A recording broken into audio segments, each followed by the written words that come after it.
betis minoritas ini tetap aman di Indonesia. Makanya keblinger kalau pemerintahnya tidak memberikan izin ada kiai ikut Natalan di gereja ini, dilarang, goblok namanya.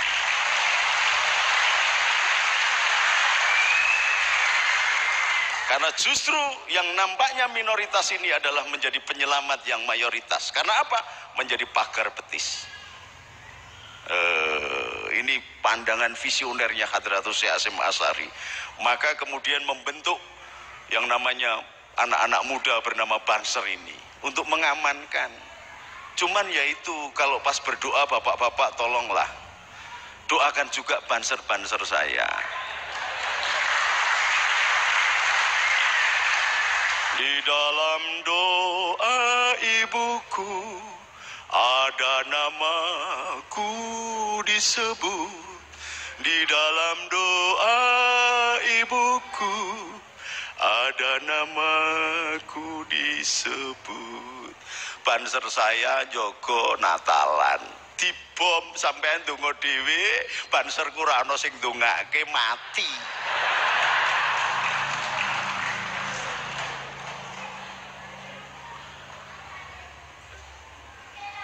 Lho nek Satpol PP apa Hansip apa ngono njaga ngono digawe amplop, nek Banser ngono ki ora amplopan, mulo gering-gering Banser ya to.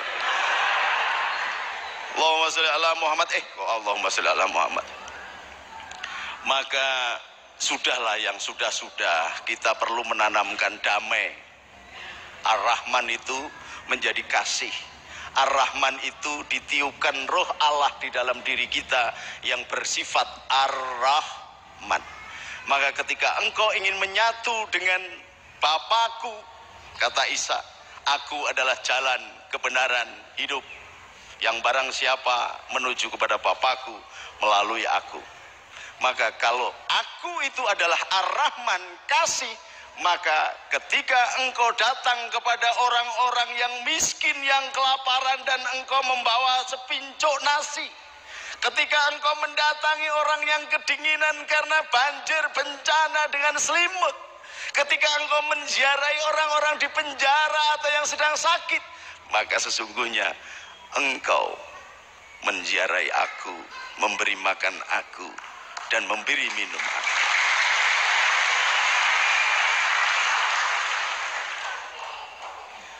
Kalau Anda sudah melakukan itu, maka Allah Bapa sendiri yang akan membedakan mana kambing, mana domba.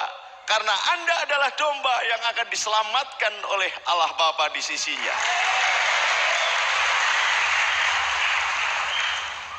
Matius 25, 26, 27. Jadi saya hafal banyak Injil, tapi Pak Robi nggak usah khawatir, saya tidak akan daftar jadi pendeta. Karena bersaing dengan saya berat banget udahlah.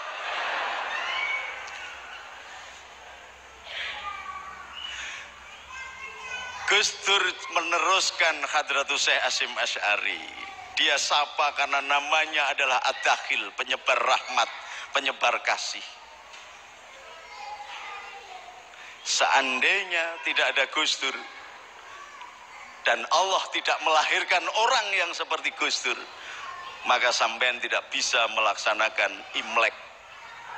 Tidak ada liang-liong, sampean dipaksa bernama Jawa, bernama Indonesia, bernama ini, rasanya nggak enak. Jadi sampean kayak setengah manusia aja. Ini. Jadi orang yang paham agama pasti kenal Tuhannya. Orang yang kenal Tuhannya pasti memiliki peribadatan. Karena tidak ada peribadatan tanpa ketaatan. Tidak ada ketaatan, tidak ada ketakwaan.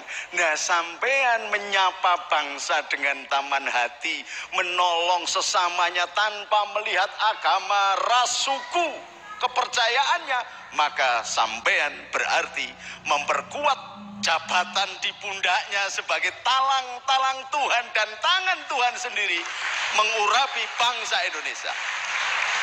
Ini dalam konteks bahasa Arabnya adalah wahdatul wujud, manunggaling kawula marang Gusti. Caranya bagaimana mengaplikasikan sifat ketuhanan yang bernama Ar-Rahman atau yang Maha Kasih itu. bukan hanya ditulis. True love, kasih yang sejati. Bagaimana kasih yang sejati? Wong sampean aja nggak pernah datang ke tempat saya.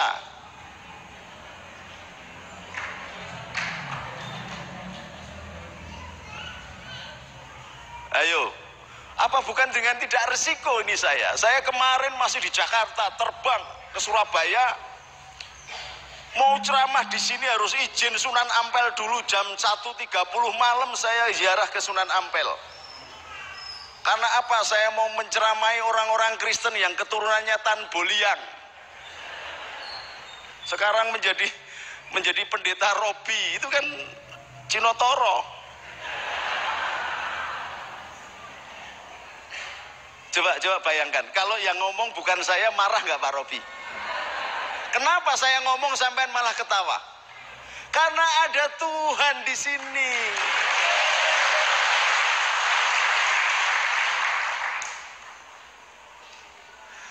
Jam 3 saya sudah jalan ke Jombang. Masya Allah, sekarang saya lihat itu malaikatnya pada duduk, nganggur semua. Karena ada kepercayaan Islam itu kalau begitu meninggal 7 langkah, Gus Dur ditanyain, sampai sekarang malaikatnya belum tanya ke Gus Dur. Karena apa? Pagi jam 2 ada yang nunggoni, jam 3 ada yang nunggoni, jam 12 ada yang nunggoni. Sudah 4 tahun malaikatnya duduk aja tak tanya, Kat gimana Kat kabarnya? Wah males saya Gus, kalau sampean bisa minum jamu pegelinu lah, malaikat kan nggak minum gitu. Karena apa? Karena dia tidak membedakan engkau beragama apa, bersuku bangsa apa. Karena apa? Perilaku Gus Dur Qur'ani. Dia berpegang pada ya ayuhan nas. Tadi Pak Tri, Pendeta Tri tadi dinasihati oleh Habib Ahmad. Ya ayuhan nas inna khalaqnakum min dzakari wa unsa wa ja'alnakum su'uban wa qabaila lita'arrafu. Wahai manusia, aku jadikan kalian dari laki-laki dan perempuan, kemudian menjadi bersuku-suku, berbangsa-bangsa, dan harus melakukan ta'aruf, saling kenal, saling silaturahmi. Kalau silaturahmi itu yang betul itu adalah antara suami dan istri, itu silaturahmi dari bahasa rahim. Rahim itu punya bibir, apemnya itu bibirnya, maka silaturahmi itu sebenarnya di kamar ya, jadi salah kaprah semua juga ini. Silatul kantong dulu aja lah. Ayatnya begitu. Dari bersuku-suku, berbangsa-bangsa untuk saling ketemu.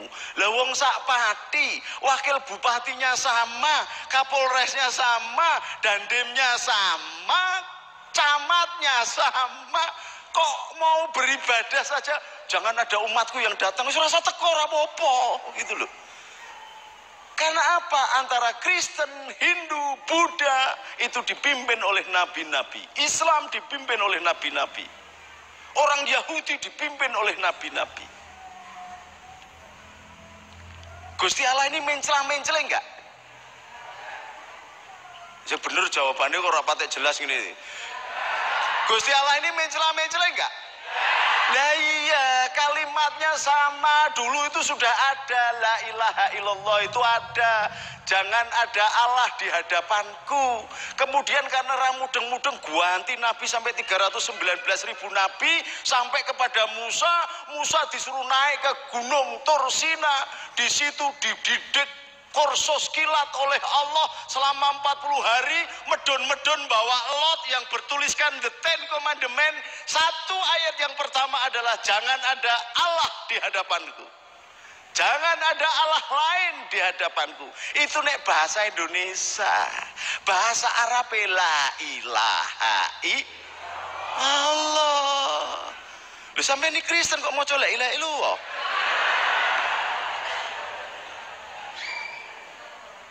Ini karena orang-orang rumangsane iki bahasa kuwi yo duwe agama gitu loh. Padahal nek sampean ndeloki caranya ceramah orang-orang pendeta-pendeta Syria bahasa Arab. Enggak ada puji Tuhan gitu, enggak ada. Alhamdulillah gitu. Lo ngertinya bahasa Arab. Di Arab itu anak kecil-kecil umur 3 tahun itu lo bisa bahasa Arab. Lo bener itu.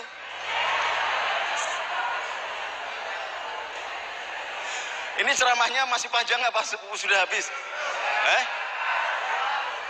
Lho teruslah awakmu to, Nduk. Iki sing duwe acara iki sapa iki?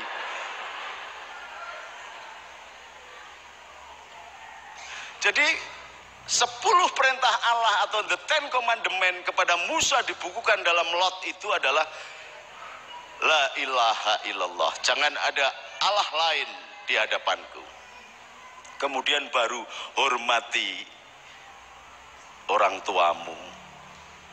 Kemudian baru jangan berzina. Lah sampean disuruh jangan berzina karena setiap organ mata itu, organ tubuh itu melakukan zinanya sendiri-sendiri. Sampean sering zina mata. Malah milih presidennya Pak SBY goro-goro ganteng, zina itu. Ya jadinya begini. Jangan mencuri, jangan membunuh, benar? Dan jangan lupakan hari Sabat. Peringatan Natal hari Senin.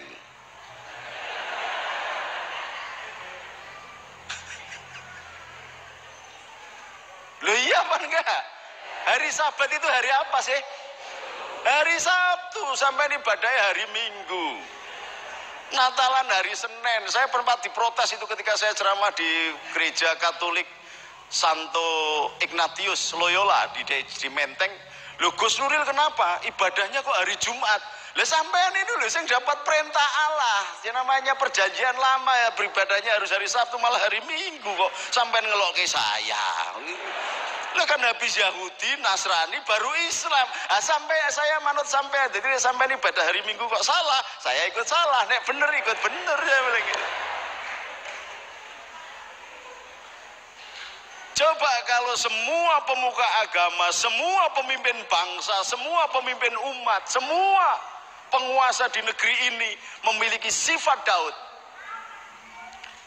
Tidak cuman menampilkan wajah di sini, potret di mana-mana, melakukan pencitraan. Semua sekarang ini pencitraan. Ono bocah wingi gek lulus sekolah sarjana wis potrete diguapang ning dalan-dalan. Aku anggere mlebu kota Pati iki potret tok iki opo? Motor-motori kota. Tapi begitu salah terus hilang semuanya. Jangan katakan tidak. Katakan tidak pada korupsi. Ternyata ono tambahan nek sithik gitu. Nek akeh korupsi gak apa-apa. Maka milikilah jiwa Daud. Daud itu semula tidak dipercaya oleh Talut, seorang pemimpin Israel yang demikian gagah perkasa dan mengalahkan Jalut. Talut ini mengalahkan Jalut. Ketika mau menghadapi Jalut, ngeri karena gedenya kayak gitu, padahal Talut itu gede banget. Lalu muncullah anak muda sangune ketepel namanya Daud, yang terkenal dengan David. Daud inilah yang melahirkan Soleman atau Raja Soleman. Daud bisa mengalahkan Jalut. Goliat itu Jalut bahasa Arabnya.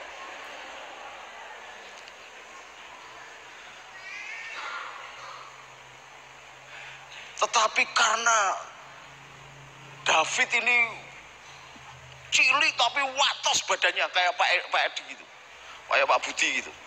Jadi nggak begitu gede tapi watosku. Senengannya kawin, weh.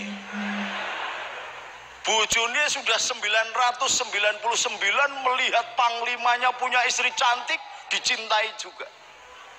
Panglimanya disuruh perang, bojone dipek gitu loh.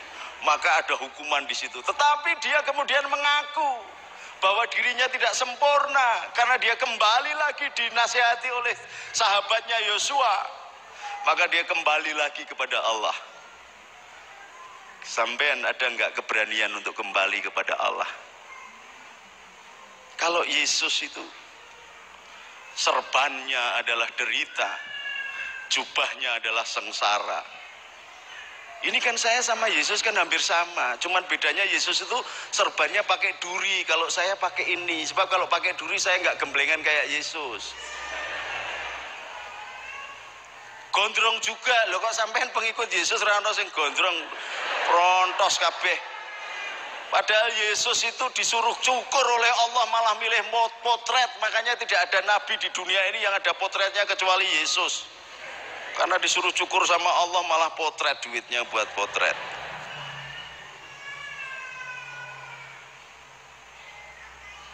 Daud memberikan contoh dan mengaku salah. Ini yang tidak dimiliki oleh bangsa seluruh dunia. Tetapi mari kita daftarkan diri kita sebagai pengikut Daud,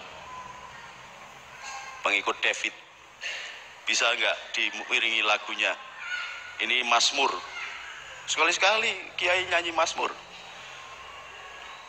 Jiwaku terbuka untukmu Tuhan, selidiki nyatakan segala perkara,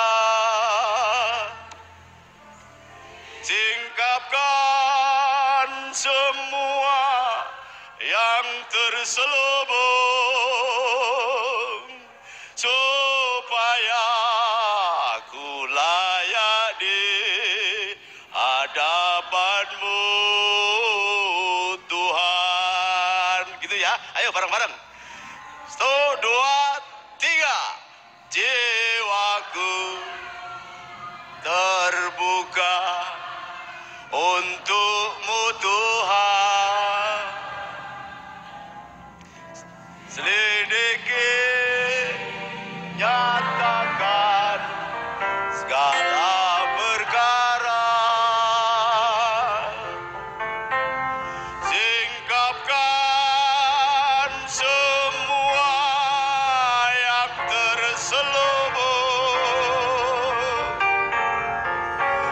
supaya ku layak di hadapan-Mu Tuhan. Ini bahasa Arabnya. Amin tada kuriji ronin pede salami majas tadam anjaro min muklatil dome. Udah segini aja. Kalau tak teruskan sampean terpesona malahan. Ada nggak keberanian jiwaku terbuka untukmu Tuhan, kemudian mengadakan malam-malam ketika jam 12 malam seorang pemimpin ambil air wudhu, tidak mengeloni hostes,